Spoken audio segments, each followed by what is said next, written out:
the 5 most destructive aquarium problems and how to fix them.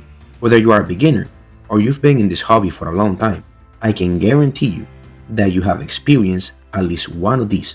So today, we'll go over why they happen and how to actually fix them without making things worse.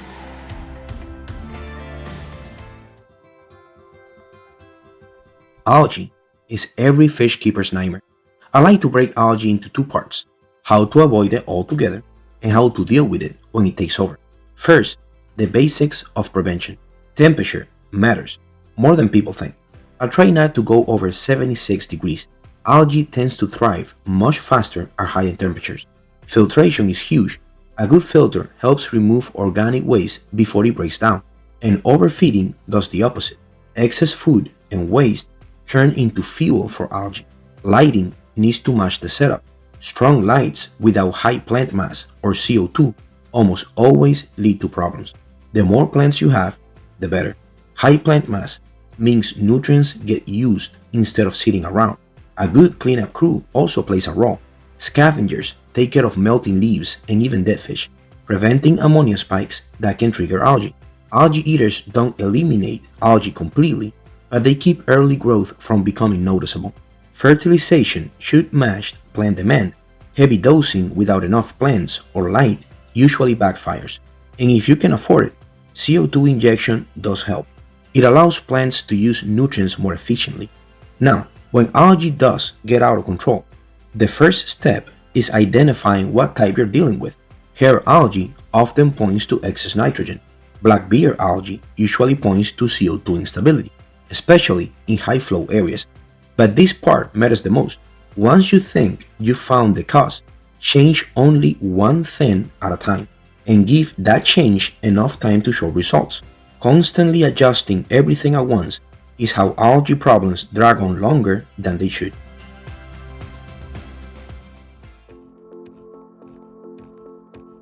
In a recent video I made, I said algae was the main reason why people quit this hobby, and I still believe that. But I also know that losing fish is really high up there, so I want to give you a few tricks that I've learned that should improve your chances. First, and this is an important detail, ask the store what temperature the fish were kept at. A sudden temperature difference can stress fish immediately. Quarantining new fish for at least a week makes a big difference too. During that week, keep the quarantine tank at the same temperature as the store.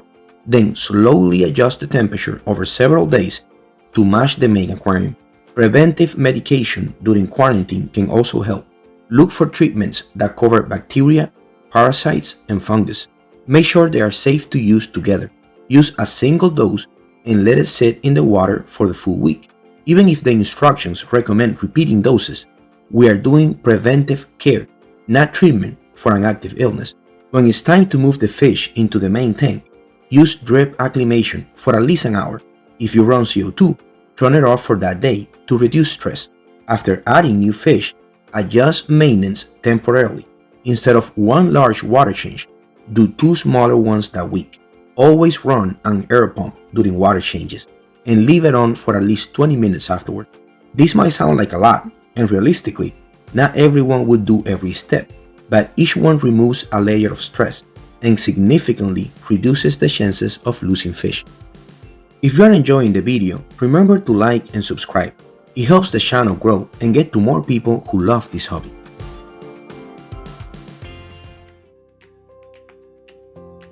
I've been keeping aquarium plants for years, and even now, I still sometimes lose new plants. You can do everything right and still have this problem. The biggest reason this happens is adaptation.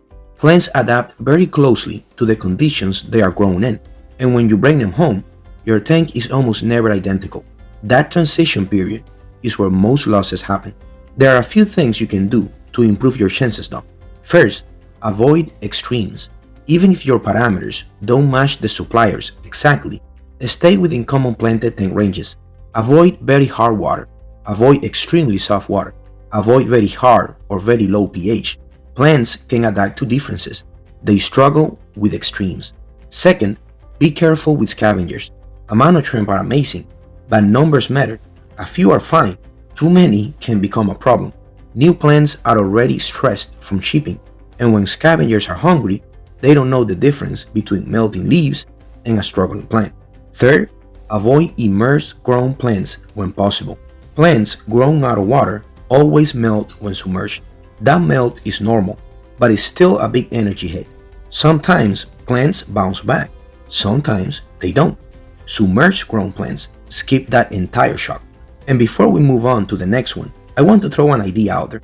I've been thinking about making a longer video, about an hour long, where I put everything in one place, from the absolute basics to more detailed aquascaping techniques and practices. Let me know in the comments if that's something you'd like to see.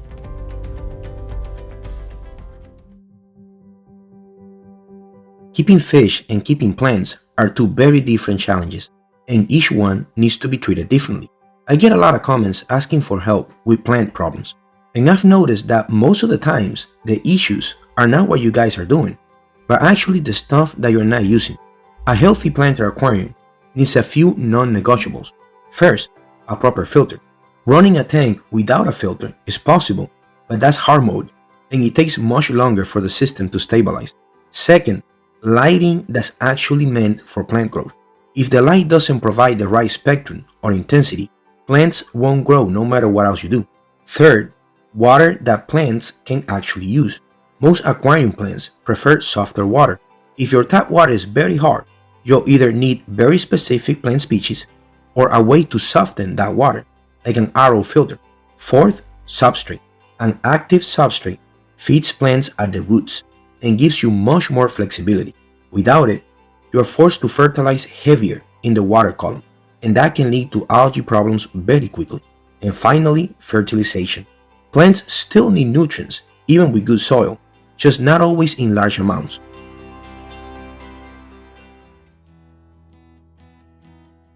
Overreacting is probably the most destructive out of all the problems I've mentioned.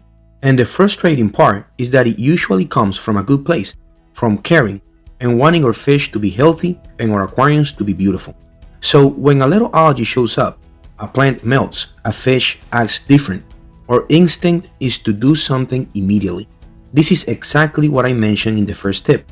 Trying to fix everything at once almost never works, because when you change multiple things at the same time, you lose the ability to know what actually helped or what made things worse. Biology needs time, bacteria need time, plants need time, and most fixes don't show results in days, they show results over weeks. The real problem with overreacting is that the more you intervene, the more unstable the tank becomes. If you really want to fix a specific problem and it's something that needs fixing, because not everything is, make one change, write it down, pay attention to what actually changes. If things improve, great. If they don't, then you adjust. Most aquarium problems happen because we either skip fundamentals or we react too fast. Slow down, fix one thing at a time, and let the system work. And if you've dealt with any of these before, leave a comment and share what helped you the most.